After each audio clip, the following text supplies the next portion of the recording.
So what if we demo it like actually showing a funnel, and you get Coke and you put a Mentos in it and try to spray the Coke and see how much falls in the bottle without a funnel. It's really hard to get Coke in the top of a little bottle. Just like it's hard to get customers to buy your product unless you have a sales funnel.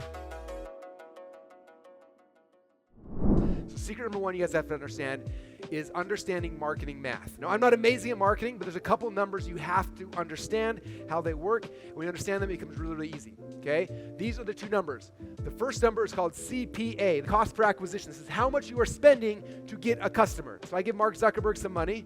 He's like, sweet man, thanks for the money. He then shows my ad on Facebook, and if my ad's good, then I get a customer back in exchange. The second number is average cart value. How much money do you make inside of the cart on average when somebody comes into your funnel? So they clicked on the ad, here's the funnel, they're gonna go through page 1, page 2, and then there's all these things. And they're not gonna buy all the stuff. I wish they would, that'd be amazing. But they're gonna buy maybe the first thing, and maybe upsell number 1 or 2, and they're gonna buy some things. So on average, of all the customers that go through this funnel, how much money on average do I make when they come out the other side? When they come out with the product, okay? And that's the game, that's how the marketing math works. Okay, now if I put $1 in and I get $1 back out, I didn't lose any money, but I didn't really make any money. This is where I'm like, okay, it's not scaling it. This is where the funnel audibles come. Like, what do I need to tweak? What do I need to change? What are the things I need to do to make sure this is going to be successful? Okay? And if I put $2 in and I only get $1 back out, that's the sign that you should stop buying ads. Secret number 2, finding the control. Now, I want you guys to understand, if you look at like the direct response industry, like companies like Agora, so what they'll do is they have an offer, they have something they're going to sell, and they'll have 5 different copywriters write a different sales letter for the offer. Okay, and the reason why they're trying to find out whose sales letter, whose copy is going to be the best, right? And so, this is how it works. I've got a lot of friends that write for Agora. So they'll have, here's the product, 5 different people write the copy. They send out the ads for all different 5, and they find out which one of these 5 is the one that's going to win. Okay, so they do the test, and all of a sudden this copywriter wins. So if that copywriter is the winner, it means that person is the control. This is the ad that's working the best. They get rid of all the rest of them, and all of the royalties go to that copywriter. Okay, now the next phase they do is then they take the control. This is the one that's working the best, and then they have all 5 copywriters. They say, okay, here's the control. Each of you guys rewrite the intro and see if you can beat it. And so each person's got a shot to try to rewrite the intro, and they start sending it out and see if they can beat the last control. And if they can beat the control, then that copywriter gets the money. For us as funnel hackers, our goal is similar, except for instead of paying a whole bunch of money to copywriters to write the control, we're trying to find out what funnel is most likely to succeed for the thing I'm trying to sell. Okay, so you guys, a lot of you have heard this story before, but when I was launching NurseCell, my first supplement, the first question was like, okay, how am I going to sell this thing? Like, what am I going to do? Like, what should page 1 be? What should my video be? Like, my first step was like, what is the control? What is the thing that's currently working the best to sell supplements? I got to figure that out. Okay, because there's a control. So I started going out there and looking at every single supplement company, and I started buying their products to see what was happening. Step 1, what did they do? Step 2, I started studying. This is me doing my homework, right? This is the Marine D3 offer at the time. Went through their offer, and they had a VSL, and then order forms 1, 3, and 4 bottles. They had an upsell selling 6 more bottles of the same thing. And they had their offer number 2 and offer number 3. And so that was the structure. At the time, this funnel was doing, I think, $3 million a month. And so I knew that like if I was going to build a supplement, this was the control. This was currently working the best today. So I'm not going to go and reinvent the wheel and guess. I'm going to funnel hack that and say, okay, this is what I need to create, and that becomes the control, right? I take that control, I doodled out, like, here's what I need to build. I log into ClickFunnels, and I build out my version of that, right?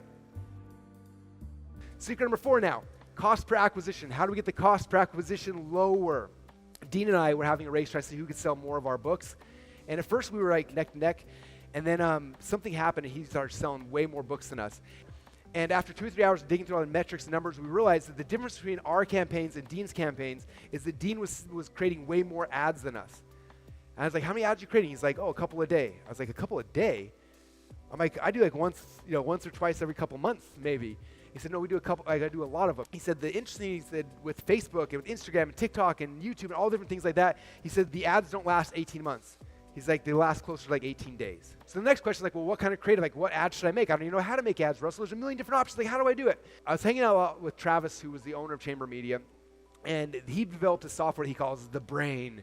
And he said that the Brain, they started using the software, and said they went from 50% of the ads they made for the clients working to over 80% by understanding what ads work the best. And they literally went, scraped Facebook, scraped Instagram, scraped all these things, and looked at tens of thousands of different ads and found that all the ads that were working consistently over time all fit into one of 7 different categories. I'm trying to figure out what kind of ad should I make.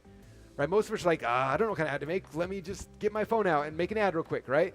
This gave us a process like, hey, let's keep testing these things and move throughout. Okay, so an example, this is a spokesperson ad. Some of you guys have seen with the Harmon Brothers, we did a lot of these. We hired an expensive spokesperson. They did it. Sometimes I was the spokesperson. And the high production ones are amazing, but they're also really, really expensive. You can also do ones that are really simple. So this is an example of one we did. We wrote a script. We hired an actress for $400. She read the script. We put some video overlays and $400. This ad was out the door, and this one actually is beating a lot of the ones we spent literally hundreds of thousands of dollars on. So I'll show you guys this first 10 seconds so you get an idea of how it works. Stop. Entrepreneurs and small business owners, I'm about to show you a weird, almost backwards, funnel secret that is currently being used by an underground group of entrepreneurs to sell almost anything online. I'll keep going, but that was an example of a spokesperson, right? Very simple, very easy to do. And again, you could be the spokesperson, you could hire a spokesperson. It's really cool. Number 2, product demo. And there's a lot of ways. Everyone's product's different.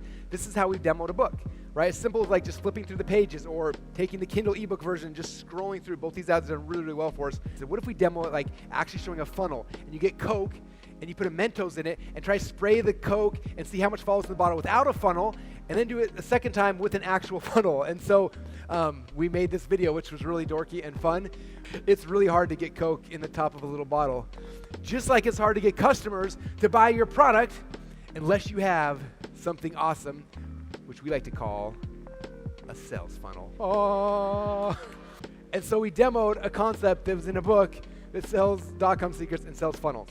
Number 3, social proof. Getting other people who have success with your product, filming it, testimonials, things like that. Closer ads. These are typically used most for like retargeting ads. So this one, we were in an arcade. I had my book. I was like, get a phone out. We're going to record a closing ad real quick. And so this is for somebody who came to the .com secret site, didn't buy the book and left. They would see this ad following them for the next week or so. Lifestyle business.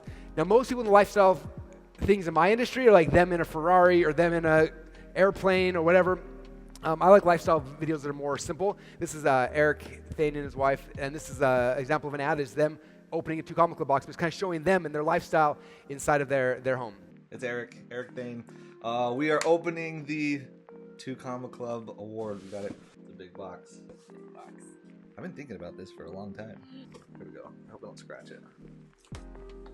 Ooh. Well, here it is. Let's do it. Here Woo! we go. Here it is, the 2 Comma Club Award. I'll let the camera see it first. Wow, Eric Thane, Cinema Mastery, 2019. That was last year. I love seeing you guys unboxing videos. Please keep sending those as they come in. Like, they're my favorite to watch. Okay, but lifestyle. So how do you show lifestyle in an ad? Unboxing. This was a harder one in my industry because most of our stuff is digital. So I'm like, how do we do an unboxing funnel? And so this is how we do one of ours.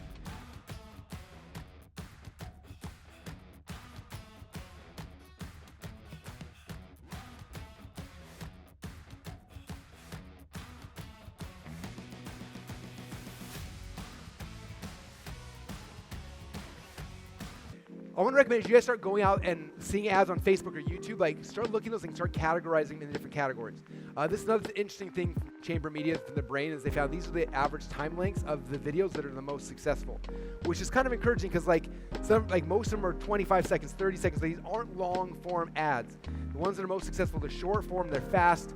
So again, I recommend look at those 7 categories. Next time you're on Facebook or whatever, start looking like, oh, that's lifestyle ad. Oh, that's a case study. And as you start doing that and categorizing things, it'll give you ideas of how you can do that in your business as well.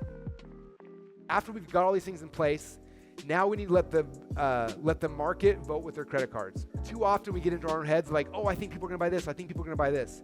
When people ask me like, will you look at my funnel and let me know if it's like, if I should test anything? I'm like, first question I ask is, have you tested it yet? Have you driven any traffic? Like, no, but I want your opinion first. Like, I don't want to give you my opinion first because I might mess this whole thing up. I have no idea if it's going to work or not work. The only people's opinion that matters is your customers. So we take our control. We take the thing we create, the best possible thing we have, right? Okay, so if I have a webinar that's selling a $1,000 product, I'm going to test $1,000 on my first test to go through the webinar funnel. If I get one person to buy and I break even, it's like, sweet, this is awesome. Okay, if this is a book funnel and someone goes through, if they were to buy everything, let's say my average potential cart value is $300, I would invest $300 in ads to see if the funnel is going to work. And I'm going to put $300 in and see at the end of it, did I make $300? If not, then I'm going to go back and start tweaking things. Number 1 is the ad. Okay, I look at the ad like, did it do well, did it not do well? If the CPA is lower than the average cart value, then that one's good. Cool, I don't need to worry the ad. Then it goes to the landing page. Okay, I'm looking, what is the percent conversion? This one I wrote up is 41%. Okay, that means the EPC is probably going to be pretty high. It means it's doing well. when I consult people, I have them drive traffic through the funnel, and then they come back and say, show me the numbers. I want to see numbers on the ad, the landing page, every single page inside the funnel. I look at those numbers, and now we can diagnose things. Okay? The way we always fix all the problems every single page in this funnel comes back to something we talked about 2 funnel hacking lives ago, which is the hook, the story, or the offer. One of those 3 things is the thing that's broken every single time, 100%. And the last one here is funnel stacking. Okay, this is how you get true market domination. Again, we come back to Dan Kennedy. Dan Kennedy said, ultimately, the business that can spend the most money to acquire a customer wins. Okay? Most of you guys, if you've had a business that's just focusing on just one funnel, right? You got one funnel, that's where everything's happening. As the ad costs and things have changed over the last 3 or 4 months and costs have gone up, it's going to be harder and harder to win. Okay, I've seen people who are good entrepreneurs who are struggling now because they're making all their money in one funnel, and now that funnel's not as profitable as it used to be because of the ad costs and everything's shifting, right? And so we start looking at funnel stacking. Funnel stacking is saying, okay, well, I have a funnel that I'm selling this first product, but maybe it's a break-even funnel. Maybe I only break even. Maybe I even lose a little bit of money selling my first product, but then I acquire a customer, and then I take them to the next funnel, which is I sell the next product in my value ladder, and then the next product and the next product. And for me, this is how we play a game. It's very simple. It's like, now we got a funnel that's working. How do we stack the next funnel and next funnel and keep moving forward? And that is how a funnel audible will work, you guys.